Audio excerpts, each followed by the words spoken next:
Praise the lord, hallelujah. ದೇವರ ನಾಮಕ್ಕೆ ಸ್ತೋತ್ರವಾಗಲಿ. ಪ್ರಾರ್ಥನೆ ಮಾಡಿಕೊಳ್ಳೋಣ. ಸರ್ವ ಸೃಷ್ಟಿಕರ್ತನಾದ ತಂದೆಯ ದೇವರೇ, ಮಗನ ದೇವರೇ, ಪರಿಶುದ್ಧಾತ್ಮನೇ, ನಿಮ್ಮ ನಾಮಕ್ಕೆ ಸ್ತೋತ್ರ ಸ್ವಾಮಿ. ಈ ದಿವಸವೂ ಕೂಡ ನಿಮ್ಮಿಂದ ನೇಮಕವಾದಂಥ ದಿವಸ ಸಮಯವಾಗಿದ್ದದಕ್ಕಾಗಿ ಸ್ತೋತ್ರ. ಈ ದಿವಸದ ಸಂದೇಶದ ಭಾಗವನ್ನು ಕೂಡ ಹೇರಳವಾಗಿ ಆಶೀರ್ವದಿಸಿ ನಿಮ್ಮ ಪವಿತ್ರ ಆತ್ಮನ ಮೂಲಕ ನಡೆಸುವುದಕ್ಕಾಗಿಯೂ ನಿಮಗೆ ಸ್ತೋತ್ರ. ನಿಮ್ಮ ಉಪಕಾರ ಸಾಹಿಲ್ಲದೆ ಯಾರು ಏನು ಮಾಡಲು ಸಾಧ್ಯವಿಲ್ಲ ಸ್ವಾಮಿ. ನೀವೊಬ್ಬರೇ ದೇವರು. ಘನ ಮಾನ ಮಹಿಮೆ ನಿಮ್ಮೊಬ್ಬರಿಗೆ ಯುಗ ಯುಗಾಂತರಕ್ಕೂ ಸ್ತೋತ್ರ ಉಂಟಾಗಲಿ. ಯೇಸುವಿನ ನಾಮದಲ್ಲಿ ಪ್ರಾರ್ಥಿಸಿದ್ದೇನೆ ನಮ್ಮ ತಂದೆಯ ಆಮೆನ್. ಇದನ್ನು ಕೇಳುತ್ತಿರುವ ನನ್ನ ಸಹೋದರ ಸಹೋದರಿ, ನಿಮಗೂ ನನ್ನ ಹೃದಯಪೂರ್ವಕವಾದಂಥ ನಮಸ್ಕಾರಗಳು. ದೇವರು ಈ ದಿವಸವೂ ಕೂಡ ನಿಮ್ಮನ್ನು, ನಿಮ್ಮ ಮಕ್ಕಳನ್ನು ಎಲ್ಲ ಕೆಲಸ ಕಾರ್ಯಗಳಲ್ಲಿಯೂ ಓದಲ್ಲಿಯೂ ಬಂದಲ್ಲಿಯೂ ದೇವರು ಹೇರಳವಾಗಿ ಆಶೀರ್ವದಿಸಲಿ. ಶಾಂತಿ ಸಮಾಧಾನ ವಿಶೇಷವಾದ ಜ್ಞಾನವನ್ನು ಕೊಟ್ಟು ಆ ಪವಿತ್ರ ಆತ್ಮರ ಮೂಲಕ ದೇವರು ನಿಮ್ಮನ್ನು ನಡೆಸಲಿ. ಈ ದಿವಸದ ಸಂದೇಶದ ಭಾಗವು ಕೂಡ ನೆಹೆಮೀಯ 13ನೇ ಅಧ್ಯಾಯ 26ರಿಂದ. ನೆಹೆಮೀಯ 13ನೇ ಅಧ್ಯಾಯ 26ರಿಂದ. ದೇವರ ನಾಮಕ್ಕೆ ಸ್ತೋತ್ರವಾಗಲಿ. ನೆಹೆಮೀಯ 13:26.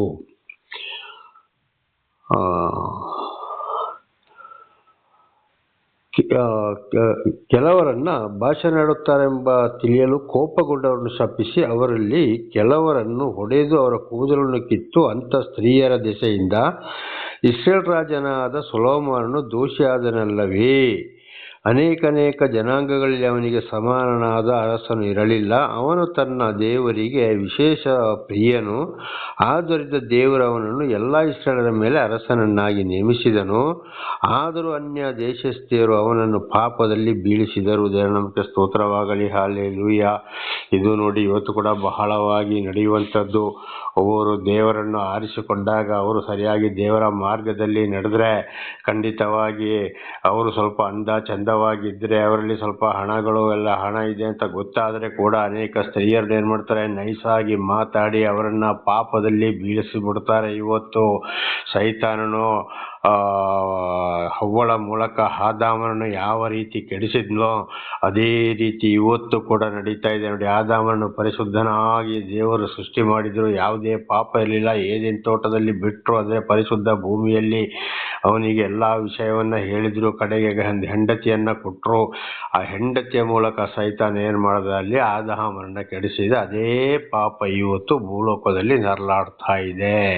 ಹಾಗೆ ದೇವರ ನಾಮಕ್ಕೆ ಸ್ತೋತ್ರವಾಗಲಿ. ಆದಾಮನು ಮಾಡಿದ ಪಾಪ ಗಂಡಸರ ಮೇಲೆ ಬಂದು ಹೋಗಿದೆ.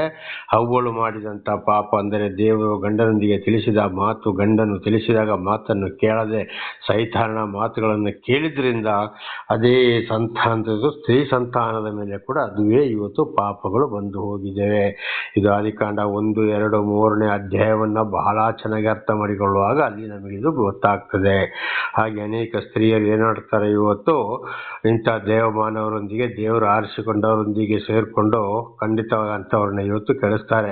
ಜ್ಞಾನಿ ಸೊಲೊಮೋನ ಅಂತ ಹೇಳುವಂಥ ಒಂದು ವ್ಯಕ್ತಿಯನ್ನ ದೇವರು ಆರಿಸಿಕೊಂಡ್ರು, ದಾವೀದನ ಮಗನನ್ನ. ಅಲ್ಲಿ ಅವನನ್ನು ಆರಿಸಿಕೊಂಡು ಇವನಂಥ ಜ್ಞಾನಿ ಯಾರು ಇರಲಿಲ್ಲ, ಇನ್ನು ಮುಂದೆಯೂ ಇರೋದಿಲ್ಲ ಎಂಬುದಾಗಿ ದೇವರೇ ಹೇಳಿದರು. ಆ ಕಡೆಗೆ ಏನು ಮಾಡಿದ, ಅನ್ಯ ಸ್ತ್ರೀಯರ ಸಹವಾಸವನ್ನು ಮಾಡಿಕೊಂಡು ಶಾಪಗ್ರಸ್ತನಾಗಿ ಸತ್ತ.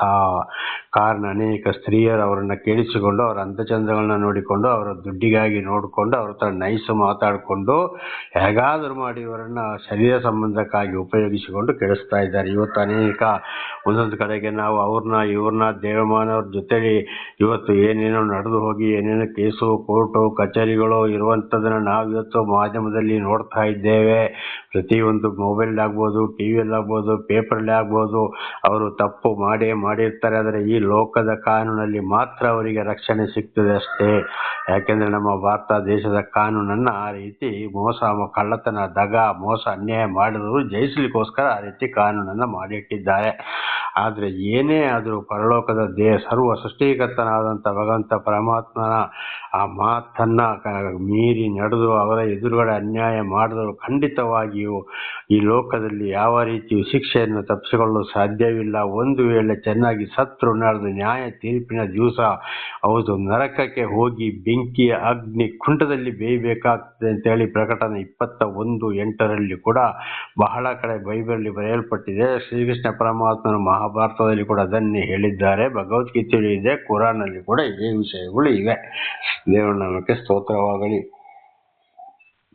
ಹಾಗೆ ದಯವಿಟ್ಟು ಇದರ ಬಗ್ಗೆ ದೇವರಿಂದ ಆರಿಸಿಕೊಂಡವರು ಬಹಳ ಎಚ್ಚರವಾಗಿರಬೇಕು. ಅವರ ಮನಸ್ಸನ್ನ ಸೈತಾನ ಕೆಡಿಸಿಬಿಡ್ತಾನೆ. ಹಾಗೆ ಬಹಳ ಎಚ್ಚರವಾಗಿರಬೇಕು. ದೇವರ ನಾಮಕ್ಕೆ ಸ್ತೋತ್ರವಾಗಲಿ. ಹಾಗಾಗಿ ಏನಾಯ್ತು, ಜ್ಞಾನಿ ಸೊಲೊಮೋನನು ಕೂಡ ಶಾಪಗ್ರಸ್ತನಾಗಿ ಅಲ್ಲಿ ಸತ್ತ.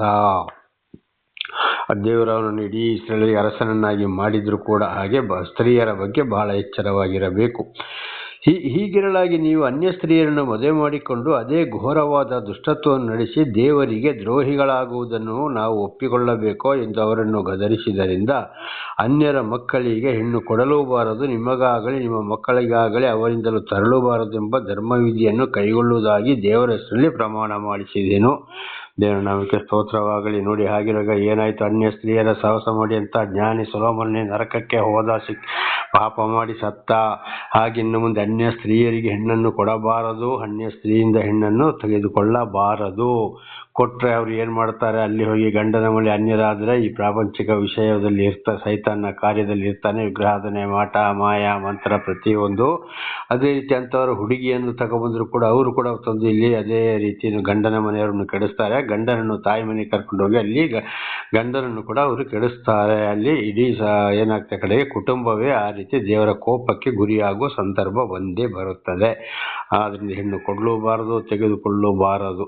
ಇದು 1 ಕೊರಿಂಥಿಯರಿಗೆ 2ನೇ ಅಧ್ಯಾಯದಲ್ಲಿ ಅಪೊಸ್ತಲನಾದ ಪೌಲರು ಹೇಳಿದ್ದಾರೆ, ಒಂದು ವೇಳೆ ಈ ಯೌವನಸ್ಥರು ಆ ಕಡೆ ಈ ಕಡೆ ಅವರೇ ಪ್ರೀತಿಸಿ ಹಾಗೆ ಅನ್ಯರನ್ನು ಮದುವೆ ಆಗುವುದಾದರೆ ಅವರಿಗೆ ಸಂಪೂರ್ಣವಾಗಿ ದೇವರ ವಿಷಯವನ್ನ ತಿಳಿಸಿ, 10 ದಶಾಜ್ಞೆಗಳನ್ನ ತಿಳಿಸಿ, ಅಂದರೆ ಸಂಪೂರ್ಣ ದೇವರ ವಾಕ್ಯವನ್ನ ತಿಳಿಸಿ, ದೀಕ್ಷಾಸ್ಥಾನವನ್ನ ಕೊಟ್ಟು ಆಮೇಲೆ ಮದುವೆ ಮಾಡಿಕೊಳ್ಳಬೇಕು ಅಂತೇಳಿ. ಯಾಕೆಂದ್ರೆ ಒಂದು ಹೆಣ್ಣು ಒಂದು ಹುಡುಗನನ್ನ ಒಂದು ಹುಡುಗಿಯನ್ನ ಪ್ರೀತಿಸುವುದಾದರೆ ಖಂಡಿತವಾಗಿ ಅಲ್ಲಿ ಅವರನ್ನ ಏನ್ ಮಾಡೋದು, ಬೇರ್ಪಡಿಸಬಾರದು. ಬೇರ್ಪಡಿಸಿದರೆ ಕಡೆಗೆ ಎಷ್ಟೋ ಜನ ಓಡಿ ಹೋಗ್ತಾರೆ, ಕಡೆಗೆ ಅವರವರು ಸೇರ್ಕೊಂಡು ಆತ್ಮಹತ್ಯೆ ಮಾಡ್ಕೊಳ್ತಾರೆ, ಆಗಲಿ ಅವರ ಪ್ರಾಣ ಹಾನಿಗೂ ಕಾರಣರಾಗ್ತಾರೆ.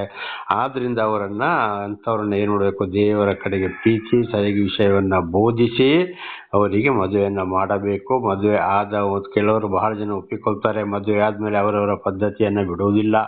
ಈಗ ಅನೇಕರಷ್ಟೇ ದೇವರನ್ನ ತಿಳಿದುಕೊಂಡು ದೇವರ ಬೋಧನೆಯನ್ನ ಕೇಳಿ ಅನೇಕರು ಎಷ್ಟೋ ಕುಟುಂಬಗಳು ಹಿಂಜರಿಗೂ ಹೋಗಿದ್ದಾವೆ. ಹಾಗೆ ಅನೇಕರು ಹೋಗ್ತಾರೆ. ಸರಿಯಾಗಿ ಕಡೆಯವರೆಗೆ ತಾಳಿಕೊಂಡು ನಿಲ್ಲೋದು ಬಹಳ ಕಷ್ಟವಾಗಿದೆ. ಅದು ದೇವರಿಂದ ಸರಿಯಾಗಿ ಆಶೀರ್ವಾದ ಹೊಂದಿದವರು ಮಾತ್ರ ಸಾಧ್ಯ.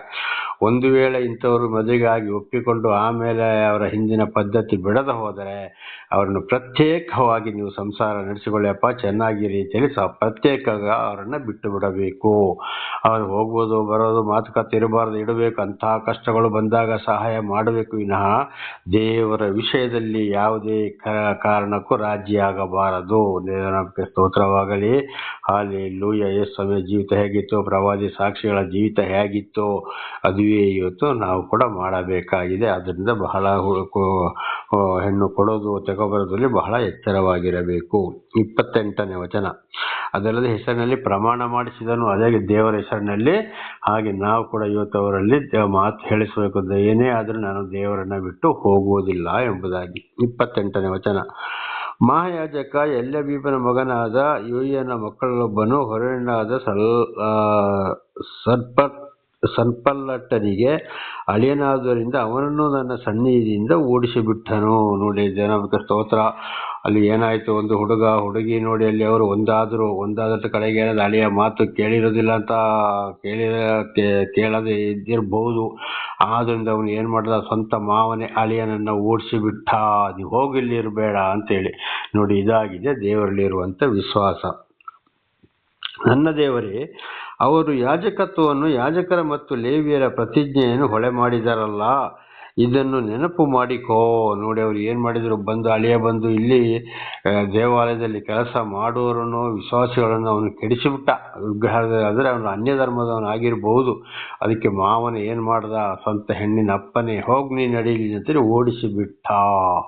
ಇದು ನೋಡಿ ನಿಜವಾಗಿ ದೇವರಲ್ಲಿ ಇರುವಂಥ ಒಂದು ವಿಶ್ವಾಸ. ಆದರೆ ಇವತ್ತು ನಾವು ಹೊಸ ಒಡಂಬಡಿಕೆಯ ಪ್ರಕಾರ ನಾವು ಇವತ್ತು ಅದನ್ನು ಹಾಗೆ ಓಡಿಸೋದು ಸರಿಯಲ್ಲ. ಒಂದು ವೇಳೆ ಮಗಳಲ್ಲಿ ಕೂಡ ನಾನು ಅವನ ಜೊತೆಲೇ ಇರ್ತೇನೆ ಅಂತೇಳಿ ಮಗಳು ಒಪ್ಪಿದರೆ ಅಂತ ಈಗ ನಾವು ತಿಳ್ಕೊಂಡ ಹಾಗೆ ಅಂಥವ್ರನ್ನ ಏನು ಮಾಡಬೇಕು, ನೀವು ಪ್ರತ್ಯೇಕವಾಗಿ ಜೀವಿಸಿ ಚೆನ್ನಾಗಿ ಸಂಸಾರ ನಡೆಸಪ್ಪ ಅಂತೇಳಿ ಬಿಟ್ಟು ಬಿಡಬೇಕು. ಅವರನ್ನು ದೇವರ ವಿಷಯದಲ್ಲಿ ರಾಜಿ ಮಾಡಿಕೊಳ್ಳಬಾರದು. ಮತ್ತೆ ಪುನಃ ಅವರಲ್ಲಿ ಹೋಗೋದು, ಆ ಜಾತ್ರೆ ಈ ಜಾತ್ರೆ, ಆ ಹಬ್ಬ ಈ ಹಬ್ಬ, ಆ ಹುಣ್ಣಿಮೆ ಈ ಹುಣ್ಣಿಮೆ, ಅದು ತಿನ್ನೋದು ಇದು ತಿನ್ನೋದು ತಿಳ್ಕೊಳ್ಳೋದು, ಸೈತಾನನಲ್ಲಿ ಕಾರ್ಯ ಮಾಡಿಬಿಡ್ತಾನೆ, ದೇವರಿಂದ ದೂರ ತಳ್ಳಿಬಿಡ್ತಾನೆ. ಇದನ್ನು ನೆನಪು ಮಾಡಿಕೋ ಅಂತ ದೇವರಿಗೆ ಹೇಳ್ತಾನೆ. ನೆನಪು ಮಾಡಿಕೋ ನೀನು, ಅದಕ್ಕೆ ನಾನು ಅವನ್ನ ಓಡಿಸಿದೆ ಅಂತ. ನೋಡಿ ಎಂಥ ಒಂದು ವಿಶ್ವಾಸ. ಈ ವಿಶ್ವಾಸ ಇವತ್ತು ನಮ್ಮಲ್ಲಿದೆಯೋ ನಾವು ಸ್ವಲ್ಪ ಯೋಚನೆ ಮಾಡಿಕೊಳ್ಬೇಕಾಗಿದೆ. 30ನೇ ವಚನ, ನಾನು ಈ ಪ್ರಕಾರ ಅನ್ಯನಾದದ್ದೆಲ್ಲ ತೆಗೆಸಿ ಅವರನ್ನು ಶುದ್ಧಪಡಿಸಿದನಲ್ಲದೆ ಯಾಜಕರಲ್ಲಿಯೂ ಲೇವಿಯರಲ್ಲಿಯೂ ಪ್ರತಿಯೊಬ್ಬನಿಗಿರುವ ಕೆಲಸದ ವಿಷಯವಾಗಿಯೂ ನೇಮಿತ ಕಾಲದಲ್ಲಿ ಸಲ್ಲತಕ್ಕ ಕಾಷ್ಟಾದಾನದ ಮತ್ತು ಪ್ರಥಮ ಫಲದ ವಿಷಯವಾಗಿಯೂ ಕ್ರಮಗಳನ್ನು ಏರ್ಪಡಿಸಿದೆನು. ನನ್ನ ದೇವರೇ, ನನ್ನ ಹಿತಕ್ಕಾಗಿ ಇದನ್ನು ನೆನಪು ಮಾಡಿದೆನು. ದೇವರಿಗೆ ಸ್ತೋತ್ರವಾಗಲಿ. ಆಗ ಅವನು ಏನು ಮಾಡ್ದ, ಎಲ್ಲ ದೇವರ ವಿಷಯಗಳನ್ನು, ಕಾಣಿಕೆಗಳನ್ನು, ಹೊಲದಲ್ಲಿ ಪ್ರಾಣಿ ಪಕ್ಷಿಗಳಲ್ಲಿ ಪ್ರತಿ ಒಂದರಲ್ಲಿ ಕೂಡ ಏನು ಮಾಡ್ದ, ಅಲ್ಲಿ ಅವನು ಎಲ್ಲರನ್ನ ಶುದ್ಧಿಪಡಿಸಿದ್ದ. ಪ್ರತಿಯೊಬ್ಬರಲ್ಲಿ ಕೂಡ ಶುದ್ಧಪಡಿಸಿದ್ದ. ಪ್ರವಾದಿ ಶುದ್ಧಪಡಿಸಿ ಕಡೆಗೆ ಅವರಿಗೆ ತಿಳಿಸಿದ. ಆದರೂ ಅಳಿಯ ಏನು ಮಾಡಿದ, ಓಡಿಸಿಬಿಟ್ಟ. ಬೇರೆಯವರಿಗೂ ಕೂಡ ದೇವರ ವಿಷಯವನ್ನು ತಿಳಿಸಿದ. ಹಾಗೆ ಇವತ್ತು ಕೂಡ ನಮ್ಮ ಜೀವಿತದಲ್ಲಿ ಕೂಡ ಇಂಥವರಿಂದ ದೂರ ಇದ್ದು ನಾವು ಖಂಡಿತ ಬೇರೆ ಇರೋರನ್ನು ಕೂಡ ಬಹಳ ಖಂಡಿತವಾಗಿ ದೇವರ ವಿಷಯದಲ್ಲಿ ಎಚ್ಚರಿಸಬೇಕು ಅಂತ ದೇವರ ವಾಕ್ಯ ನಮಗೆ ತಿಳಿಸಲ್ಪಡುತ್ತದೆ. ಇದುವೇ ಇವತ್ತು ನನ್ನ ಜೀವಿತದಲ್ಲಿ ಹೋದಲ್ಲಿ ಬಂದಲ್ಲಿ ದೇವರು ಯಾರನ್ನು ನನ್ನ ಕೈ ಕೊಟ್ಟರೆ ನೋಡಿ ಗದರಿಸೋದು ಎಚ್ಚರಿಸೋದು ಒಂದೊಂದು ಸಮಯದಲ್ಲಿ ಬಹಳ ಬಯಲು ಬೇಕಾಗ್ತದೆ. ಆದರೆ ದೇವರ ವಿಷಯದಲ್ಲಿ ಮಾತ್ರ, ಬೇರೆ ವಿಷಯದಲ್ಲಿ ಬೇರೆ ಮಾತಾಡ್ಬೋದು ಮಾಡ್ಬೋದು, ಆದರೆ ಯಾವುದೇ ಕಾರಣಕ್ಕೂ ಈ ಲೋಕದ ವಿಷಯದಲ್ಲಿ ರಾಜಿಯಾಗಬಾರದು. ದೇವರ ನಮಗೆ ಸ್ತೋತ್ರ. ನನ್ನ ದೇವರೇ, ನನ್ನ ಹಿತಕ್ಕಾಗಿ ಇದನ್ನು ನೆನಪು ಮಾಡಿಕೋ ಅಂತೇಳಿ. ಆಗ ನೋಡಿ ಅವನು ಏನು ಹೇಳ್ತಾನೆ, ದೇವರೇ ನನ್ನ ಹಿತಕ್ಕಾಗಿ ನೀನು ಇದನ್ನು ನೆನಪು ಮಾಡಿಕಪ್ಪ. ನನಗೆ ಕೊಟ್ಟ ಕೆಲಸವನ್ನು ನಾನು ಪೂರೈಸಿ ಮಾಡಿದ್ದೇನೆ, ನನಗೆ ಒಳ್ಳೆಯದಾಗುವುದಕ್ಕಾಗಿ ಅಂತೇಳಿ. ಹಾಗೆ ನಮಗೆ ಕೊಟ್ಟ ಜವಾಬ್ದಾರಿಕೆಯನ್ನು ಕೂಡ ಖಂಡಿತ ಸತ್ಯವನ್ನು ಹೇಳಬೇಕು. ಸುಳ್ಳು ಹೇಳಿ ಯಾವುದ್ಯಾವುದು ಆಸೆಗೋಸ್ಕರ ಏನಾದರೂ ಇವತ್ತು ಅನೇಕ ಪಾಸ್ಟ್ಗಳು ಕೂಡ ಹೇಳಿದ್ದಾರೆ, ನೀವು ಏನು ಬೇಕಾದ್ರೂ ನಿಮ್ಮದು ಹಳೆಯದನ್ನು ಮಾಡಿಕೊಳ್ಳಿ, ದೇವರ ಮೇಲೆ ಯೋಚನೆ ಇಡಿ ಅಂತೇಳಿ. ಇದು ಮೈಸೂರು ಜಿಲ್ಲೆಯ ಒಂದು ತಾಲೂಕಿನ ಒಂದು ಗ್ರಾಮದಲ್ಲಿ ಒಂದು ಸೇವಕನು ಹೇಳಿದಂಥ ಮಾತು. ಅಲ್ಲಿಗೆ ಏನಾಗಿದೆ, ಅವರ ಸಭೆಗೆ ವಿಶ್ವಾಸಿಗಳು ಹೋಗ್ತಾ ಇದ್ರು. ಒಂದು ಮರಣದ ವಿಷಯದಲ್ಲಿ, ಸತ್ತು ತಿಥಿ ಕರ್ಮಾಂತರದ ವಿಷಯದಲ್ಲಿ ಒಂದು ಮಾತು ನಡೆಯಿತು. ಕಾರಣ ಅಲ್ಲಿ ಮಗಳು ಏನಾಗಿದ್ದಾಳೆ, ದೀಕ್ಷಾ ಸ್ಥಾನವನ್ನು ಪಡೆದುಕೊಂಡಿದ್ದಾಳೆ. ಅವರ ಚಿಕ್ಕಪ್ಪ ಒಬ್ಬರು ಸತ್ತು ಹೋದರು. ಆವಾಗ ನನ್ನ ಹತ್ರ ಕೇಳಿದ್ರು, ನಾನು ಸರಿಯಾದ ವಿಷಯವನ್ನು ಅವರಿಗೆ ತಿಳಿಸಿದೆ. ಅವ್ರು ಏನು ಮಾಡಿದ್ರು, ಇದಕ್ಕೆ ವಿರುದ್ಧವಾಗಿ ಅವರಿಗೆ ಸರಿ ಕಾಣಲಿಲ್ಲ. ಅಯ್ಯೋ ನಮ್ಮ ಚಿಕ್ಕಪ್ಪ ಅಲ್ವಾ ಅಂತೇಳಿ ದೇವರಿಂದ ಜಾಸ್ತಿ ಸ್ಥಾನವನ್ನು ದೇವರ ಅಂದರೆ ಅವರಿಗೆ ಸರಿಯಾಗಿ ದೀಕ್ಷಾ ಸಮಯದಲ್ಲಿ ಸರಿಯಾಗಿ ವಾಕ್ಯಗಳನ್ನು, ಇಂಥ ಒಂದು ಖಂಡಿತವಾದ ವಿಷಯಗಳನ್ನು, ಸರಿಯಾದ ಪ್ರತಿಜ್ಞೆಯನ್ನು ಅವರು ತೋರಿಸಲಿಲ್ಲ, ಹೇಳಲಿಲ್ಲ. ಅದರಿಂದ ಅವ್ರಿಗೆ ಗೊತ್ತಿಲ್ಲ. ಅವರ ಸೇವಕರುಗಳಲ್ಲಿ ಕೇಳಿದಾಗ ನೀವು ಏನು ಬೇಕಾದ್ರೂ ಕೇಳಿ, ಹಾಗೇನಿಲ್ಲ, ನಿಮ್ಮದು ಏನು ಬೇಕಾದ್ರೂ ಮಾಡ್ಕೊಳ್ಳಿ, ದೇವರಲ್ಲಿ ವಿಶ್ವಾಸ ಇಡಿ ಅಂತ ಅವರಿಗೆ ಬಹಳ ಸಂತೋಷವಾಯಿತು. ಕಡೆಗೆ ನನ್ನ ಹತ್ರ ಕೇಳಿ ನಾನು ಹೇಳಿದ ಮಾತನ್ನು ಅವರಿಗೆ ಚಾಡಿ ಹೇಳಿದ್ಲು. ಈ ರೀತಿ ನಡೆದು ಹೋಯಿತು ನೋಡಿ ವಿಷಯಗಳು. ಹಾಗೆ ಅದೇ ಸೇವಕರಲ್ಲಿ ಇವತ್ತು ಅವರ ಸಭೆಗೆ ಹೋಗುವವರಿಗೆ ಪ್ರತಿಯೊಬ್ಬರಿಗೂ ಇದೇ ವಿಷಯ. ಹಾಗೆ ಆ ಕಡೆ ವಿಗ್ರಹಾಧನದಲ್ಲಿದ್ದಾರೆ, ಮಾಯಮಂತ್ರದಲ್ಲಿದ್ದಾರೆ, ಜ್ಯೋತಿಷದಲ್ಲಿದ್ದಾರೆ, ಬಳಿ ಕೊಡೋದ್ರಲ್ಲಿದ್ದಾರೆ, ಅದನ್ನು ತಿನ್ನೋದ್ರಲ್ಲಿ ಇದ್ದಾರೆ, ಎಲ್ಲ ವಿಷಯದಲ್ಲಿದ್ದಾರೆ. ಈ ಕಡೆ ಬೈಬಲ್ ವಾಕ್ಯ ಕೂಡ ಅವರಿಗೆ ಗೊತ್ತಿದೆ. ಆ ಒಂದು ಸೇವಕರಲ್ಲಿ ಇವತ್ತು ಕೂಡ ಅದುವೇ ನಡೀತಾ ಇದೆ, ಬಹಳ ಕಡೆಗೆ ಇದುವೇ ನಡೀತಾ ಇದೆ. ಅದು ಬಹಳ ತಪ್ಪು. ಅದಕ್ಕಾಗಿ ನೋಡಿ, ನನ್ನ ದೇವರೇ ನನ್ನ ಹಿತಕ್ಕಾಗಿ ಇದನ್ನು ನೆನಪು ಮಾಡಿಕೋ ಅಂತೇಳಿ ಏನು ಮಾಡಿದ್ದಾರೆ ಇಲ್ಲಿ, ಇದನ್ನ ದೇವರಲ್ಲಿ ಬೇಡಿಕೊಂಡರು. ಹಾಗೆ ಇವತ್ತು ನಾವು ಕೂಡ ಇದ್ದ ವಿಷಯವನ್ನು ಮುಚ್ಚು ಮರೆ ಮಾಡದೆ ತಿಳಿಸದೆ ಹೋದರೆ ಬಹಳ ಶಾಪಕ್ಕೆ ಗುರಿಯಾಗಬೇಕಾಗ್ತದೆ. ಧರ್ಮೋಪದೇಶಕಾಂಡ 4:2-12-32 ಓದುವಾಗ, ಇದ್ದಿದ್ದನ್ನು ಒಂದು ತೆಗಿಬೇಡಿ, ಇಲ್ಲದನ್ನ ಒಂದು ಸೇರಿಸಬೇಡಿ ಅಂತೇಳಿ. ಪ್ರಕಟಣೆ 22:18-19 ನೋಡುವಾಗ, ಸುಳ್ಳು ಹೇಳಿ ಬೋಧನೆ ಮಾಡೋರು, ಇದ್ದಿದ್ದನ್ನ ಇಲ್ಲದ ಹಾಗೆ ಇಲ್ಲದನ್ನ ಇದ್ದ ಹಾಗೆ ಬೋಧನೆ ಮಾಡೋರು, ಈ ಬೈಬಲಲ್ಲಿ ಅಂದರೆ ಈ ಪುಸ್ತಕದಲ್ಲಿ ಬರೆದಿರುವ ಪ್ರತಿ ಒಂದು ಶಾಪಕ್ಕೆ ಗುರಿಯಾಗ್ತಾರೆ ಅಂತೇಳಿ ಬರೆಯಲ್ಪಟ್ಟಿದೆ. ಜ್ಞಾನೋಕ್ತಿ 30ನೇ ಅಧ್ಯಾಯ 6ನೇ ವಾಕ್ಯದಲ್ಲಿ ಅವರಿಗೆ ಬಹಳ ಕಷ್ಟ, ಸಂಕಟ, ದುಃಖಗಳು ಬರುತ್ತವೆ. ಆಗ ಇತರರು ನೋಡಿ ನೋಡಿ ಸುಳ್ಳು ಹೇಳಿ ಏನು ಮಾಡ್ದ, ಈಗ ಬಹಳ ದೊಡ್ಡ ಬೋಧಕನಾಗಿದ್ದಾಗ ಇವನ ಪರಿಸ್ಥಿತಿ ಏನಾಯ್ತು ಅಂತೇಳಿ ಅವರಿಗೆ ಅಷ್ಟ ಒಂದು ಶಿಕ್ಷೆ ಬರ್ತದಂತೆ ಜನರು ಆ ರೀತಿ ಹೇಳೋರಾಗಿದ್ದಾರೆ. ಮತ್ತಾಯ 3:10 ಕೂಡ ನೋಡುವಾಗ ಒಳ್ಳೆ ಫಲ ಕೊಡಲಾಗದ ಪ್ರತಿಯೊಂದು ಮರವನ್ನು ಕಡಿದು ಬೆಂಕಿಗೆ ಹಾಕಲಾಗುವುದು. 12ನೇ ವಚನದಲ್ಲಿ ನೋಡುವಾಗ ಮತ್ತಾಯ 3:12 ಅವರ ಕೈಯಲ್ಲಿ ಮರವಿದೆ, ಕಾಳನ್ನು ತೂರುವರು, ಗಟ್ಟಿ ಕಾಳನ್ನು ಕಣಜಿಗೆ ತುಂಬುವರು, ಹೊಟ್ಟನ್ನು ಆರಿಸಲಾಗದ ಬೆಂಕಿಯಲ್ಲಿ ಸುಟ್ಟು ಹಾಕುವರು. ಇಬ್ರಿಯ 6:4-8 ಒಂದ್ಸಲ ದೇವರನ್ನು ಅರಿತುಕೊಂಡು ಹಿಂದಿರುಗಿ ಹೋದರೆ ವಾಪಸ್ ಮಾನಸಾಂತರ ಪಡೆಯುವುದು ಬಹಳ ಕಷ್ಟವಾಗಿದೆ. ರೈತನು ಮುಳ್ಳು ಗಿಡಗಳನ್ನು ಹೊಲದಲ್ಲಿ ಸುಟ್ಟು ಹಾಕಿದಾಗೆ ಅವರ ಅಂತ್ಯವು ಸುಡಲ್ಪಡುವುದು ಅಂತ ಬರೆಯಲ್ಪಟ್ಟಿದೆ. ಆಮೇಲೆ ಮತ್ತಾಯ 13ನೇ ಅಧ್ಯಾಯದಲ್ಲಿ 24ನೇ ಅಧ್ಯಾಯದಲ್ಲಿ ನೋಡುವಾಗ ಪಾತಾಳದಲ್ಲಿ ಕಟಕಟನೆ ಅಂತ ಹಲ್ಲು ಕಡಿಯೋಣ ಕತ್ತಲೆ ಕೋಣೆಯಲ್ಲಿ ಇರುವುದು ಅಂತ ಬರೆಯಲ್ಪಟ್ಟಿದೆ. ಆಮೇಲೆ 1 ಕೊರಿಂಥ 6:9-10 ನೋಡುವಾಗ ಇಂತಿಂಥವರು ಪರಲೋಕ ಸೇರುವುದೇ ಇಲ್ಲ ಅಂತ ಬರೆಯಲ್ಪಟ್ಟಿದೆ. ಪ್ರಕಟಣೆ 21:8 ನೋಡುವಾಗ ಅಲ್ಲಿ ಬಹಳ ಶಿಕ್ಷೆ, ಯಾವ ರೀತಿ ದೇವರು ಮುಖ ನೋಡಿ ನ್ಯಾಯ ಕೊಡೋನಲ್ಲ, ದೇವರಿಗೆ ಯಾವುದು ಬೇಡ, ದೇವರಿಗೆ ಬೇಕಾಗಿದ್ದ ಆಜ್ಞೆಗಳಿಗೆ ವಿಧೇಯರಾಗಿ ಜೀವಿಸಿದ್ದು, ಶುದ್ಧ ಮನಸ್ಸು ಶುದ್ಧ ಹೃದಯ ಮಾತ್ರ ದೇವರು ಪಕ್ಷಪಾತಿ ಅಲ್ಲ. ಇಂತಿಂಥವರಿಗೆ ಈ ರೀತಿ ಅನೇಕ ಶಿಕ್ಷೆಗಳು ಬರೆಯಲ್ಪಟ್ಟಿವೆ. ಆದ್ರಿಂದ ಬಹಳ ಎಚ್ಚರ, ಸತ್ಯವನ್ನು ತಿಳಿಸಬೇಕು, ಅದನ್ನು ಕೇಳಿ ಅದರಂತೆ ದೇವರನ್ನು ಹಿಂಬಾಲಿಸಿದರೆ ಮಾತ್ರ ದೇವರ ಆಶೀರ್ವಾದ. ಇಲ್ಲದ್ರೆ ಯಾವುದೇ ಕಾರಣಕ್ಕೂ ಏನೇ ಮಾಡಿದರೂ ದೇವರ ಆಶೀರ್ವಾದ ಪಡೆದುಕೊಳ್ಳಲು ಸಾಧ್ಯವಿಲ್ಲ. ಇಲ್ಲಿಗೆ ನೆಹಮೀಯನ ಪುಸ್ತಕ ಕೂಡ ದೇವರ ನಾಮಕ್ಕೆ ಸ್ತೋತ್ರವಾಗಲಿ. ಮುಂದೆ ಎಸ್ತೇರಳ ಪುಸ್ತಕ. ಎಸ್ತೇರಳು ಇದರಲ್ಲಿ 10 ಅಧ್ಯಾಯಗಳಿವೆ. ದೇವರ ನಾಮಕ್ಕೆ ಸ್ತೋತ್ರವಾಗಲಿ. ಹಲ್ಲೆಲೂಯಾ. ಈ ಪುಸ್ತಕದಲ್ಲಿ 10 ಅಧ್ಯಾಯಗಳಿವೆ. ಇದನ್ನ ಹಾಗೆ ನಾನು ಹೇಳಿ ಮುಗಿಸಿಬಿಡ್ತೀನಿ.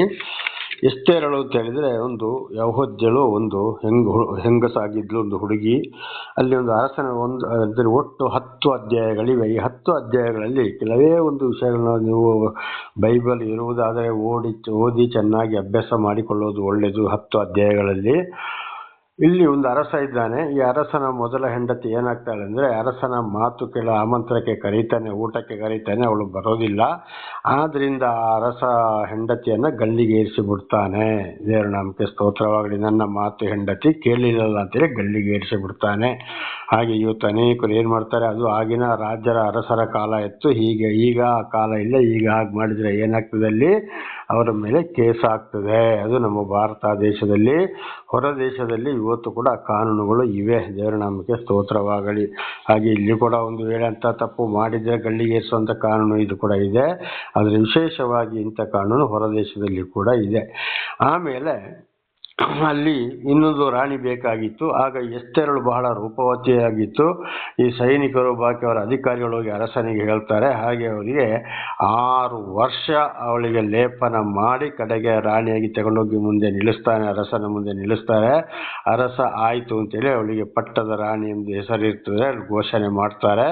ಅಧಿಕಾರವನ್ನು ಕೂಡ ಕೊಡ್ತಾನೆ. ದೇವರ ನಾಮಕ್ಕೆ ಸ್ತೋತ್ರ. ಅವಳು ಮತ್ತೆ ಅರಸನ ಹೆಂಡತಿಯಾದ. ಹಾಗಿರುವಾಗ ಅಲ್ಲಿ ಹಾಮಾನ ಅಂತ ಹೇಳುವಂತ ಒಂದು ವ್ಯಕ್ತಿ ಇರ್ತಾನೆ, ಇನ್ನೊಬ್ಬ ಯಹೋದ್ಯ ಅಂತ ಹೇಳುವಂತ ಒಂದು ವ್ಯಕ್ತಿ ಇರ್ತದೆ. ಈ ಹಾಮಾನ ಅಂತ ಹೇಳುವಂತ ವ್ಯಕ್ತಿ ಈ ಅರಸನ ಮಂತ್ರಿಯಾಗಿರ್ತಾನೆ. ಇನ್ನೊಬ್ಬಲ್ಲಿ ಮೊರ್ದಕೈ ಎಂಬುದಾಗಿರ್ತದೆ. ಅವರಲ್ಲಿ ಒಳಗೊಳಗಡೆ ಪಂಗಡವಾಗಿರುತ್ತದೆ. ಆವಾಗ ಈ ಹಾಮಾನ ಅಂತ ಹೇಳೋವನು ಏನ್ ಮಾಡ್ದ, ಈ ನನ್ನ ಒಂದು ಪಂಗಡದವ್ರನ್ನ ಬಿಟ್ಟು ಈ ಪಂಗಡದವ್ರನ್ನ ಏನ್ ಮಾಡ್ಬೇಕಲ್ಲಿ, ಈ ಪಂಗಡದವರಲ್ಲಿ ಒಬ್ಬ ಮುಖ್ಯಸ್ಥನಾಗಿರ್ತಾನೆ ಮೊರ್ದಕೈ ಅಂತೇಳಿ, ಅವನನ್ನ ಕೊಲೆ ಮಾಡಬೇಕು. ಅಂದ್ರೆ ಅವನ ಮೇಲೆ ಏನಾಗಿತ್ತು ಇಲ್ಲಿ, ಈ ಅರಸನಿಗೂ ಪ್ರೀತಿ, ರಾಣಿಗೂ ಕೂಡ ಅಲ್ಲಿ ಪ್ರೀತಿ ಇತ್ತು ಅವನ ಮೇಲೆ. ಅಂದ್ರೆ ಒಳ್ಳೆ ಒಂದು ಕೆಲಸಗಾರನಾಗಿದ್ದ, ಆಡಳಿತ ಅಧಿಕಾರಿಯಾಗಿಯೂ ಇವನು ಇದ್ದ. ಯಾರು, ಈ ಮೊರ್ದಕೈ ಅಂತ ಹೇಳುವಂತ ಮನುಷ್ಯ. ಹಾಗೆ ಅವನಿಗೂ ಕೂಡ ಸರಿಯಾದ ಅವನ ಎದುರಾಗಿ ಮಾತಾಡ್ತಾ ಇದ್ದ. ಆಗ ಇವನ ನಿಲ್ಲಿಸಿದರೆ ನನಗೆ ಉಳಿಗಾಲವಿಲ್ಲ, ಅವನ ಜೊತೆಗೆ ಬಹಳ ಅವನ ಸಂಘಕ್ಕೆ ಸೇರಿದರು, ಅಂದ್ರೆ ಅವನ ಕಡೆಗೆ ಬಹಳ ಜನಗಳು ಸೇರಿದ್ರು. ಇನ್ನು ಇವನಿಂದಾಗಿ ನಾನು ಕೆಟ್ಟು ಹೋಗ್ತೇನೆ ಅಂತ ಹೇಳಿ, ನನ್ನ ಕಡೆಯವರು ಕೆಟ್ಟು ಹೋಗ್ತಾರೆ ಅಂತೇಳಿ ಏನ್ ಮಾಡ್ತಾನೆ, ಈ ಹಾಮಾನ ಒಳಗೆ ಅವನಿಗೆ ಏನೋ ಒಂದು ವಿಷಯವನ್ನ ತಂದು ಅವನು ಕೆಟ್ಟವನನ್ನಾಗಿ ಮಾಡಿ ಅವನನ್ನು ಗಲ್ಲಿಗೇರಿಸಬೇಕು ಅಂತ ಹೇಳಿ ಗಲ್ಲಿಗೆ ಏರಿಸುವ ಕಂಬವನ್ನು ಕೂಡ ತಯಾರು ಮಾಡಿದ್ದ. ಯಾರೋ ಈ ನಾಮಾನ ಅಂತ ಹೇಳುವಂತ ಹಾಮಾನ ಅಂತ ಹೇಳುವಂತ ಒಂದು ವ್ಯಕ್ತಿ. ಇದು ಏನಾಯ್ತು, ಈ ಅರಸನ 2ನೇ ಹೆಂಡತಿಯ ಸ್ವಂತದವನು ಇವನಾಗಿದ್ದಾನೆ. ಯಾರು? ಈ ಮೊರ್ದಕೈ. ಇದು ಅರಸನ ಹೆಂಡತಿಗೆ ಗೊತ್ತಿರಲಿಲ್ಲ, ಇವನಿಗೂ ಗೊತ್ತಿರಲಿಲ್ಲ. ಆಮೇಲೆ ಗೊತ್ತಾಯಿತು.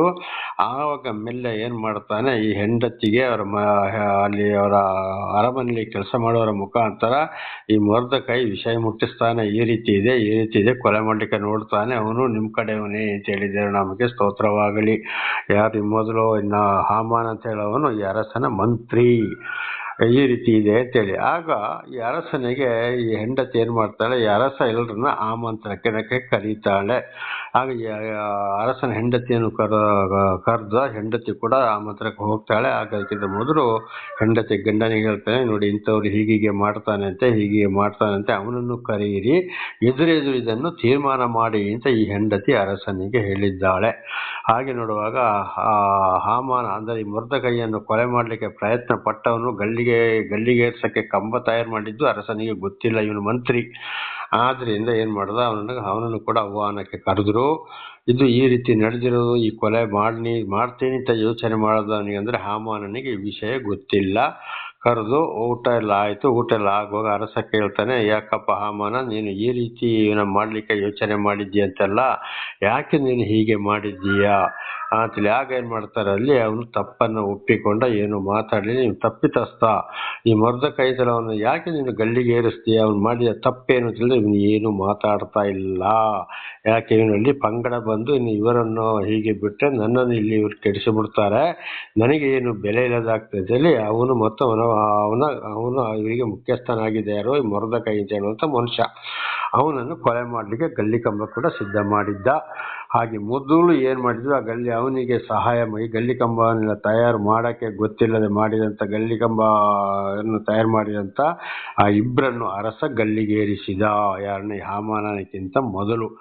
ಆಮೇಲೆ ಆಹ್ವಾನದಲ್ಲಿ ಈ ರೀತಿ ಮಾಡಿದ ತಪ್ಪು ಅರಿವಾದಾಗ ಈ ಅರಸ ಏನ್ ಮಾಡ್ತಾನೆ, ಈ ಮೊರ್ದಕೈಯನ್ನು ಕೊಲೆ ಮಾಡಲಿಕ್ಕೆ ಗಲ್ಲಿಗೇರಿಸಲಿಕ್ಕೆ ತಯಾರು ಮಾಡಿದ ಕಂಬಕ್ಕೆ ಈ ಹಾಮಾನ ಅಂತ ಹೇಳುವಂತ ಮಂತ್ರಿಯನ್ನ ಗಲ್ಲಿಗೇರಿಸಿದ.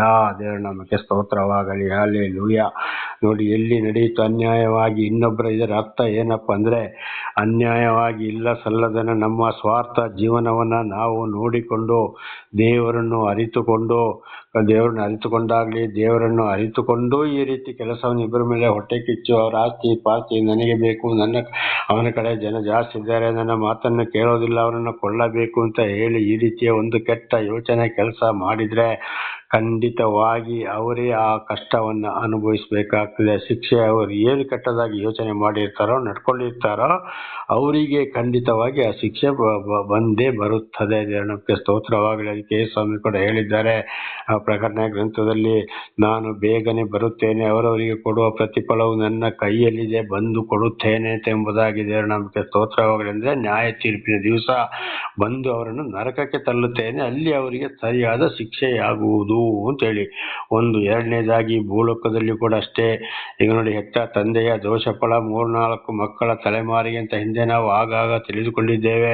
ಇದು ಅಷ್ಟೇ, ಅಪ್ಪಂದಿರಾದ ನಾವು ಏನಾದರೂ ದೇವರನ್ನು ಅರಿತುಕೊಂಡು ತಪ್ಪು ಮಾಡಿಕೊಂಡು ಈ ರೀತಿಯಲ್ಲಿ ಹೋದಾಗ, ಇನ್ನೊಬ್ಬರ ಮೇಲೆ ಹೊಟ್ಟೆ ಕಿಚ್ಚುವುದಾಗ, ಮೋಸ ಅನ್ಯಾಯವಾಗಿ ಕಿತ್ತುಕೊಳ್ಳುವಂಥದ್ದು, ಅಥವಾ ಕೆಲಸ ಮಾಡಿಸಿ ಸರಿಯಾಗಿ ಸಂಬಳ ಕೊಡದಿರುವಂಥವ್ರನ್ನು ಹೊಡೆದು ಬಡಿದು ಕಳಿಸೋದು, ಸಂಬಳ ತಗೊಂಡು ಸರಿಯಾಗಿ ಕೆಲಸ ಮಾಡದಿರುವಂಥವರು, ಬಡ್ಡಿಗಾಗಿ ಇನ್ನೊಬ್ಬರ ಆಸ್ತಿ ಪಾಸ್ತಿ ಮನೆಗಾಗಿ ಅದನ್ನು ಕಿತ್ತುಕೊಳ್ಬೇಕು, ಅವ್ರನ್ನ ನಾಶ ಮಾಡಬೇಕು, ನಾವೇ ಒಳ್ಳೇದಾಗಬೇಕು ಅಂತೇಳಿ ಇನ್ನೊಬ್ಬರನ್ನ ಸರ್ವ ನಾಶ ಮಾಡೋದು, ಕೊಲೆ ಮಾಡಿಸೋದು, ಇಂಥದ್ದೆಲ್ಲ ಆದರೆ ಖಂಡಿತವಾಗಿ ಆ ಶಿಕ್ಷೆ ಏನಾಗ್ತದೆ, ಅವರಿಗೂ ಬರ್ತದೆ, ಅವರ ಮಕ್ಕಳು ಕೂಡ ಅದರಲ್ಲಿ ಉದ್ಧಾರ ಆಗುವುದಿಲ್ಲ. ಆಗ ಅಲ್ಲಿ ಏನು ಹೇಳ್ತಾರೆ, ಅಯ್ಯೋ ಅವನಪ್ಪ ಅಷ್ಟು ಸಂಪಾದನೆ ಮಾಡ್ದ, ಇಷ್ಟು ಸಂಪಾದನೆ ಮಾಡ್ದ, ಹಾಗೆ ಮಾಡ್ದ, ಹೀಗೆ ಮಾಡ್ದ, ಇವರಿಗೆ ಏನಾಯ್ತಪ್ಪ ಅಂತೇಳಿ. ಸರಿ, ಅಪ್ಪ ಮಾಡಿದ ಪಾಪ ಅದನ್ನ ಮಾತ್ರ ಯಾರು ಹೇಳೋರಿಲ್ಲ. ಗೊತ್ತಿದ್ದವರು ಸುಮ್ಮನೆ ಆಗ್ತಾರೆ. ಯಾಕಂದ್ರೆ ಅವರು ಬಲಾಢ್ಯರು, ಅವರ ವಿರುದ್ಧವಾಗಿ ಮಾತಾಡಿದ್ರೆ ನಮಗೂ ತೊಂದರೆ ಇದೆ ಅಂತ ಅವ್ರು ಬಾಯಿ ಮುಚ್ಚಿ ಕೂತ್ಕೊಳ್ತಾರೆ. ದೇವರ ನಾಮಕ್ಕೆ ಸ್ತೋತ್ರವಾಗಲಿ. ಹಲ್ಲೆಲೂಯಾ. ಹಾಗೆ ಇವತ್ತು ಅವರವರು ಏನೇನು ಮಾಡ್ತಾರೋ ಇದು ಅವರವರಿಗೆ ಮತ್ತು ಅವರವರ ಫಲ ಅವರ ಮಕ್ಕಳ ಮೇಲೆ ಕೂಡ. ಅದುವೇ ನೋಡಿ ಹಾಮಾನಿಗೆ ಆಗಿದ್ದು. ಮೊರ್ದಕೈಯನ್ನು ಶಿಲುಬೆಗೆ ಇದು ನೇಣಿನ ಕಂಬಕ್ಕೆ ಏರ್ಸಕ್ಕೆ ಕಂಬ ರೆಡಿ ಮಾಡಿ ಇಟ್ಟಿದ್ದ, ಅದೇ ಕಂಬದಲ್ಲಿ ಇವನ ಶವ ನೇತಾಡುವಾಗ ಆಯಿತು. ಹಾಗೆ ನನ್ನ ಸಹೋದರ ಸಹೋದರಿಯರೇ, ಖಂಡಿತವಾಗಿಯೂ ದೇವರನ್ನು ಅರಿತುಕೊಂಡ ಮೇಲೆ ಈ ರೀತಿ ಅನ್ಯಾಯ, ದಗ, ಮೋಸ, ಇನ್ನೊಬ್ಬರ ಮೇಲೆ ಹೊಟ್ಟೆ ಕಿಚ್ಚು ಪಡುವಂಥದ್ದು ನಾನಾ ರೀತಿ ಮಾಡಿದೆ ತಿರುಗಿ ಅವರಿಗೆ ಬರ್ತದೆ. ಒಂದಲ್ಲ ಒಂದು ರೀತಿ, ಒಂದಲ್ಲ ಒಂದು ರೀತಿಯಲ್ಲಿ ಅಲ್ಲಿ ಶಿಕ್ಷೆ ತಪ್ಪೋದಿಲ್ಲ. ಈ ಭೂಲೋಕದಲ್ಲಿ ಕೂಡ ಅವರ ಮಕ್ಕಳಿಗೂ ಅಷ್ಟೇ ಕಡೆಗೆ ನ್ಯಾಯ ತೀರ್ಪಿನ ದಿವಸ ನೇರವಾಗಿ ನರಕಕ್ಕೆ ಹೋಗ್ಬೇಕಾಗ್ತದೆ. ಅಲ್ಲಿ ಅಯ್ಯೋ ಅಯ್ಯೋ ಅಯ್ಯೋ ಅಯ್ಯೋ ಅಂತ ಎದೆ ಬಡ್ಕೊಳ್ಬೇಕಾಗ್ತದೆ. ಇವತ್ತು ಕರೆಂಟ್ ಹೊಡೆದವರು, ಬೆಂಕಿಗೆ ಬಿದ್ದವರು ಆಸ್ಪತ್ರೆಯಲ್ಲಿ ಸಾಯೋದಕ್ಕಿಂತ ಮೊದಲು ಯಾವ ರೀತಿ ನರಳಾಡ್ತಾ ಇರ್ತಾರೋ ಅದೇ ಚೀರಾಟ ಪಾತಾಳದಲ್ಲಿ ಕೂಡ ನರಕದಲ್ಲಿ ಕೂಡ ಇರ್ತದೆ ಅಂತ ನಮಗೆ ಸ್ಪಷ್ಟವಾಗಿ ಬೈಬಲ್ ತಿಳಿಸ್ತದೆ. ಇದನ್ನು ಒಂದು ಅರ್ಥದಲ್ಲಿ ಮಹಾಭಾರತದಲ್ಲಿ ಭಗವದ್ಗೀತೆಯಲ್ಲಿ ಶ್ರೀಕೃಷ್ಣ ಪರಮಾತ್ಮನು ಇದನ್ನೇ ಹೇಳಿದ್ದಾನೆ. ನೀವು ನಿಮ್ಮ ಕೆಲಸವನ್ನು ಪ್ರಾಮಾಣಿಕವಾಗಿ ಮಾಡಿ, ಅದಕ್ಕೆ ವಿರೋಧಿಗಳಿಗಾಗಿ ನಾನಿದ್ದೇನೆ, ಕಾಲವೇ ಅವರಿಗೆ ತಕ್ಕಾದ ಉತ್ತರವನ್ನು ಕೊಡುತ್ತದೆ ಎಂಬುದಾಗಿ ಕುರಾನ್ ಕೂಡ ಇದನ್ನೇ ತಿಳಿಸ್ತದೆ. ವೇದಗಳು ಕೂಡ ಎಲ್ಲವೂ ಇದನ್ನೇ ತಿಳಿಸ್ತವೆ. ಯಾಕಂದ್ರೆ ದೇವರೊಬ್ಬನೇ ನಾಮ ಹಲವು ಇರುತ್ತದೆ. ದೇವರ ನಂಬಿಕೆ ಸ್ತೋತ್ರವಾಗಲಿ. ಒಂದು ವೇಳೆ ದೇವರನ್ನು ಅರಿಯದವರು ಇದ್ರೆ ಅವರಿಗೂ ಕೂಡ ಇಂಥ ಕಷ್ಟ ಸಂಕಟಗಳು ಅವರಿಗೂ ಕೂಡ ತಪ್ಪಿದ್ದಲ್ಲ. ಯಾಕೆಂದ್ರೆ ಅವರು ಗೊತ್ತಿಲ್ಲದ ಕೂಡ ನೀನು ಯಾಕೆ ಹೀಗೆ ಮಾಡಿದೆ ಅಂತ ಒಂದು ಪ್ರಶ್ನೆ ಮಾಡ್ತಾರೆ ದೇವರು. ನೀನು ಯಾಕೆ ಹೀಗೆ ಮಾಡಿದೆ ಅಂತ. ಆದರೂ ಅಂಥವರಿಗೂ ದೇವರು ಏನು ಮಾಡ್ತಾರೆ, ಒಂದು ಮಾಧ್ಯಮಗಳ ಇವತ್ತು ಟಿವಿಯ ಮೂಲಕ ಕೂಡ ಅಥವಾ ಮೊಬೈಲ್ ಮೂಲಕವೂ ಇವತ್ತು ನಾನಾ ಥರದಲ್ಲಿ ದೇವರು ಅವರಿಗೆ ಪ್ರವಚನವನ್ನು ತಿಳಿಸುವವರಾಗಿದ್ದಾರೆ. ನೋಡ್ತಾರೆ, ಕೇಳ್ತಾರೆ ಅನೇಕರು. ಅದುವೇ ದೇವರು ತಿಳಿಸುವಂಥದ್ದು ಬದಲಾಗಿ ಅಂತೇಳಿ ಅವರಿಗೆ ಅದು ಯಾಕೆ ಅಂತ ಗೊತ್ತಿಲ್ಲ. ಆದ್ದರಿಂದ ಅವರು ಆ ರೀತಿ ಮಾಡಿದ್ರು. ಸ್ವಲ್ಪ ಶಿಕ್ಷೆ ಕಡಿಮೆ. ಆದರೆ ತಿಳಿದು ತಪ್ಪು ಮಾಡಿದವರಿಗೆ ಬಹಳ ಶಿಕ್ಷೆ ತಪ್ಪಿಸಿಕೊಳ್ಳಲು ಸಾಧ್ಯವಿಲ್ಲ. ಇಬ್ರಿಯರಿಗೆ ಬರೆದ ಇಬ್ರಿಯರಿಗೆ 6ನೇ ಅಧ್ಯಾಯ 4ರಿಂದ 8ರವರೆಗೆ ಇದನ್ನು ಓದುವಾಗ ಅಲ್ಲಿ ಸ್ಪಷ್ಟವಾಗಿ ನಮಗೆ ಬರೆಯಲ್ಪಟ್ಟಿದೆ. ಈಗ ಹಿಂದೆ ಕೂಡ ನಾವು ಇದರ ಬಗ್ಗೆ ಏನು ಮಾಡಿದ್ದೇವೆ, ಶಿಕ್ಷೆಯ ಬಗ್ಗೆ ಸ್ವಲ್ಪ ವಚನಗಳನ್ನು ತಿಳಿದುಕೊಂಡಿದ್ದೇವೆ. ಆದ್ದರಿಂದ ಬಹಳ ಎಚ್ಚರವಾಗಿರಬೇಕು. ಈ ಎಸ್ತೇರಳ 10 ಪುಸ್ತಕದಲ್ಲಿ 10 ಅಧ್ಯಾಯಗಳಿವೆ. ಈ 10 ಅಧ್ಯಾಯಗಳಲ್ಲಿ ಇದನ್ನು ಸಂಪೂರ್ಣವಾಗಿ ಓದಿಕೊಂಡು ಬಂದಾಗ, ನೀವು ಓದುವುದಾದರೆ, ಬೈಬಲ್ ನಿಮ್ಮಲ್ಲಿ ಇರುವುದಾದರೆ, ಅಭ್ಯಾಸ ಇರುವುದಾದರೆ ಅದನ್ನು ಓದಿ ತಿಳಿದುಕೊಳ್ಳುವುದು ಬಹಳ ಒಳ್ಳೆಯದು. ಒಂದು ವೇಳೆ ಬೈಬಲ್ ನಿಮ್ಮಲ್ಲಿ ಇಲ್ಲದಿದ್ದರೆ ಹೇಳುವುದನ್ನೇ ಕೇಳಿಕೊಂಡು ನೀವು ನಂಬಿ ನಡೆಯುವುದಾದರೆ ಹೀಗೆ ಹೇಳಿದಂಥದನ್ನು ಚೆನ್ನಾಗಿ ಅರ್ಥ ಮಾಡಿಕೊಳ್ಳಬೇಕು. ಒಂದು ವೇಳೆ ನಮ್ಮ ಜೀವಿತದಲ್ಲಿ ಈ ರೀತಿ ಇನ್ನೊಬ್ಬರ ಮೇಲೆ ಹೊಟ್ಟೆ ಕಿಚ್ಚು, ಆಸ್ತಿ ಪಾಸ್ತಿಗಾಗಿ ಆಸೆ ಪಡುವಂಥದ್ದು, ಬೆಳ್ಳಿ ಬಂಗಾರಗಳನ್ನ ಅಡವಿಟ್ಟುಕೊಳ್ಳುವಂಥದ್ದು, ಆಸ್ತಿ ಅಡವಿಟ್ಟುಕೊಳ್ಳುವಂಥದ್ದು, ವಾಹನಗಳನ್ನ ಅಡವಿಟ್ಟುಕೊಳ್ಳುವಂಥದ್ದು, ಅದಕ್ಕೆ ಬಡ್ಡಿಗೆ ಬಡ್ಡಿ ಏರಿಸುವಂಥದ್ದು, ಅಥವಾ ಕೆಲಸ ಮಾಡಿಸಿ ಸರಿಯಾಗಿ ಸಂಬಳ ಕೊಡದಿರುವಂಥದ್ದು, ಜೀತದಲ್ಲಾಗಿ ಇಟ್ಕೊಳ್ಳುವಂಥದ್ದು, ಅವರಿಗೆ ಬಡಿಯೋದು, ನಾನಾ ಥರದ ಅನ್ಯಾಯಗಳು, ಬಡ್ಡಿಗೆ ಹಣ ಕೊಟ್ಟು ಅದರಲ್ಲಿ ಕಮಿಷನ್ ತಗೊಳ್ಳುವಂಥದ್ದು. ಇವತ್ತು ಅನೇಕರು ಏನು ಮಾಡ್ತಾರೆ, ಮದುವೆ ವಿಷಯದಲ್ಲಿ ಕೂಡ ಗಂಡು ಹೆಣ್ಣನ್ನಲ್ಲಿ ಮದುವೆ ವಿಚಾರದಲ್ಲಿ, ಗಂಡು ಹೆಣ್ಣಿನ ವಿಚಾರದಲ್ಲಿ ಕೂಡ ಅವರು ಹೇಗಿದ್ರು ಕಮಿಷನ್ ತಗೊಂಡು ನಾನಾ ಥರದ ನಾಟಕ ಆಡಿ ಕಡೆಗೆ ಮದುವೆ ಆದಮೇಲೆ ಅವರು ಕಣ್ಣೀರು ಹಾಕಬೇಕಾಗ್ತದೆ, ಶಾಪ ಹಾಕಬೇಕಾಗ್ತದೆ. ಇಂಥ ಒಂದು ಬ್ರೋಕರ್ಗಳು ಕೂಡ ಇವತ್ತು ದಲ್ಲಾಳಿಗಳು ಬಹಳ ಜನ ಇದ್ದಾರೆ. ವಾಹನಗಳ ವಿಚಾರದಲ್ಲಿಯೂ ಪ್ರತಿಯೊಂದು ವಿಚಾರದಲ್ಲಿಯೂ ಯಾರು ಅನ್ಯಾಯ ಮಾಡ್ತಾರೋ ಶಿಕ್ಷೆ ಅವರಿಗೆ ತಪ್ಪಿಸೋಕ್ಕೆ ಸಾಧ್ಯವೇ ಇಲ್ಲ. ಈಗ ನೋಡಿ, ರೌಡಿಗಳು ಕೊಲೆ ಮಾಡಿ ಎಷ್ಟೋ ಜನ ಕೊಲೆ ಮಾಡ್ತಾರೆ, ಏನೇನೋ ಮಾಡ್ತಾರೆ.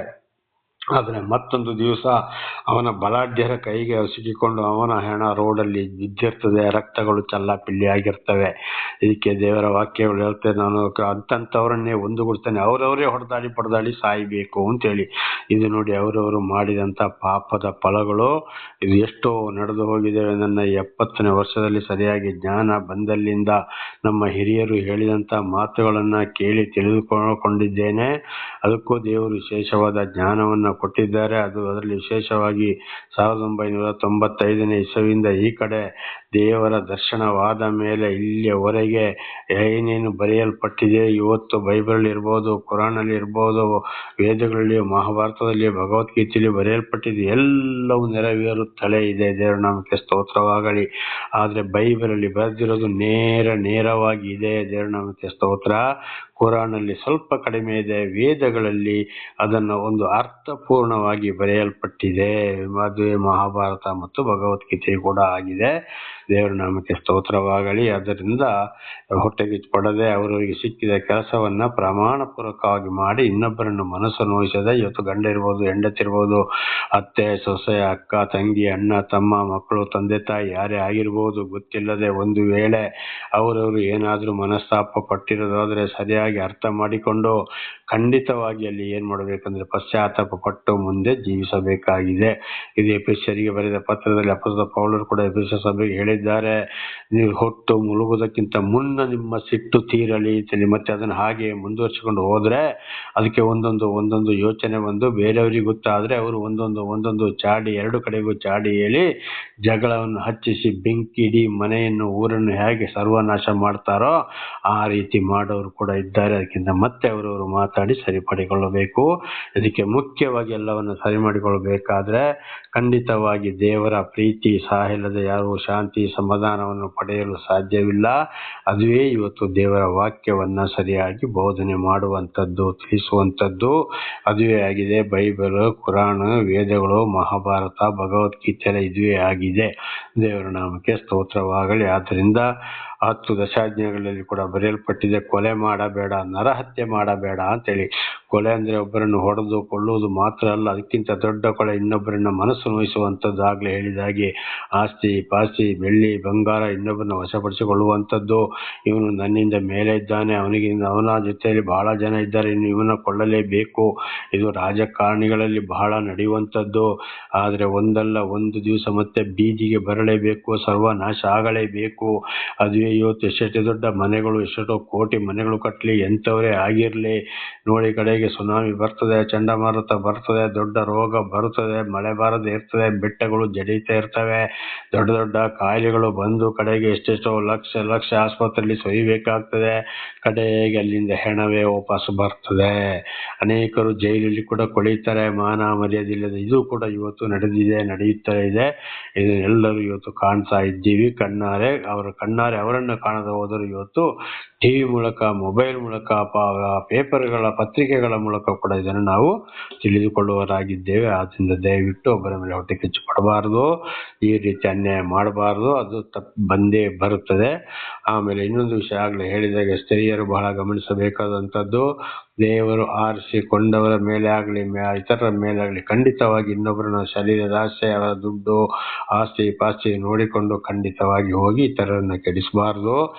ಕೀರ್ತನೆ 109 ಹೆತ್ತ ತಾಯಿಯ ಪಾಪ ಅಳಿಯದೆ ಇರಲಿ ಎಂಬುದಾಗಿ ಬರೆಯಲ್ಪಟ್ಟಿದೆ. ಇಂಥ ಸ್ತ್ರೀಯರು ಯಾರು ಇರ್ತಾರೋ ಅದು ಅವರ ಮಕ್ಕಳನ್ನ ಮದುವೆ ಮಾಡಿ ಕೊಟ್ಟಲ್ಲಿ ಅಲ್ಲಿ ಶಿಕ್ಷೆಯನ್ನು ಮಕ್ಕಳು ಅನುಭವಿಸಬೇಕಾಗ್ತದೆ. ಅದಕ್ಕೆ ತಾಯಿಯ ಪಾಪ ಅಳಿದು ಹೋಗದಿರಲಿ ಅಂತ ಅಲ್ಲಿ ಬರೆಯಲ್ಪಟ್ಟಿದೆ.